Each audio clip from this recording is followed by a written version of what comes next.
spettacolo, grazie Matteo, bella pera, qua si mancava.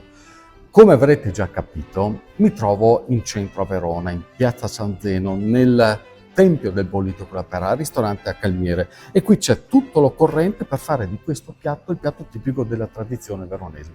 Anche a Ferragosto, anche se è un'idea nata un po' come provocazione, tra poco lo sentirete.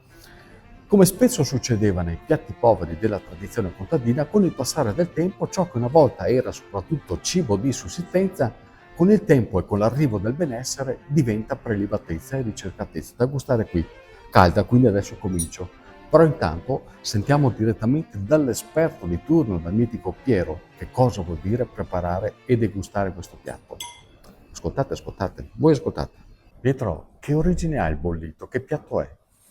Ma sicuramente è un piatto storico, le origini se lo dividono secondo il mio parere, modesto parere, tra il Piemonte e il Veneto, insomma. Ecco, io ricordo che mia nonna, la prima pentola che metteva sul fuoco era proprio il brodo con i fegatini e la carne bollita, insomma. Ecco, la prima pentola alle 7 del mattino, insieme naturalmente con la pearà, era la cultura domenicale della tradizione veronese. E ci sono dettagli predefiniti, ben precisi, che fanno parte, che compongono il piatto veronese del bollito?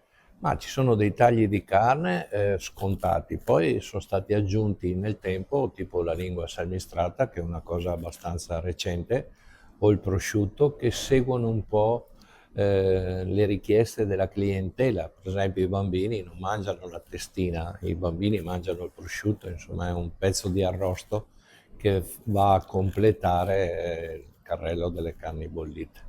Allora, Diremmo che i tagli principali è il manzo, la testina, la lingua e il cotechino. Quelli sono i 4 essenziali pezzi che compongono il piatto del bollito. un tempo era un piatto povero questo. Sì, nasce da una cucina povera, anche le origini della pearà, indipendentemente dalla leggenda, in casa rimaneva il pane, e si dice che addirittura il pane se lo sono inventati gli Etruschi, perciò anche la pearà sicuramente ha una storicità abbastanza lunga, vecchia nel tempo, perché il pane rimaneva in casa, il brodo usciva dalla cottura della carne. L'insaporitore naturale a quel tempo, il burro, era solo per i ricchi, e allora l'insaporitore naturale era il midollo d'osso, che era un completamento per la pearà, diciamo così. Poi c'è l'aggiunta del pepe, e anche lì le origini della pearà devono essere ricostruite nel momento in cui in Italia o in Europa arriva il pepe. Il bollito è di solito concepito come un piatto invernale. Perché proporlo a Ferragosto? Ma è una provocazione, diciamo così, no? Perché in tante famiglie si fa il cotechino, per esempio il giorno di Ferragosto si mangia il cotechino, sia caldo che freddo. Io un trentennio fa, perché sono qua dal 1987, ho detto ma perché non lo provochiamo la clientela e usciamo con il bollito il giorno di Ferragosto. E abbiamo un po' ripercorso il menù invernale, diciamo così, però nei giovani soprattutto non c'è più la cultura del fegato, no, dei tagliolini in brodo con il fegato. E allora l'abbiamo sostituito con il polenta lardo soppresso, bollito misto, però come dessert proponiamo il pandoro col cioccolato caldo, proprio stile invernale, ecco. Mi viene da dire che è Buon Natale. Esatto. Buon Natale. Obiettivi della confraternita.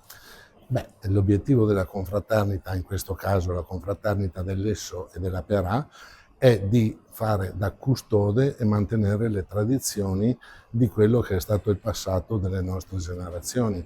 Di conseguenza, in fronte a un mondo che si appiattisce culturalmente a livello di cibo altro, noi cerchiamo di rimanere nel nostro territorio, di far valere tutto quello che è il nostro territorio. In questo caso noi di Verona, chiaramente la confraternita dell'Esso e la Pearà è la cosa più importante, infatti a Ferragosto tantissime persone e tantissimi amici mi mandano il messaggio che oggi sarà il lesso con la Pearà, perciò forti della cultura e sempre a proteggere le nostre tradizioni.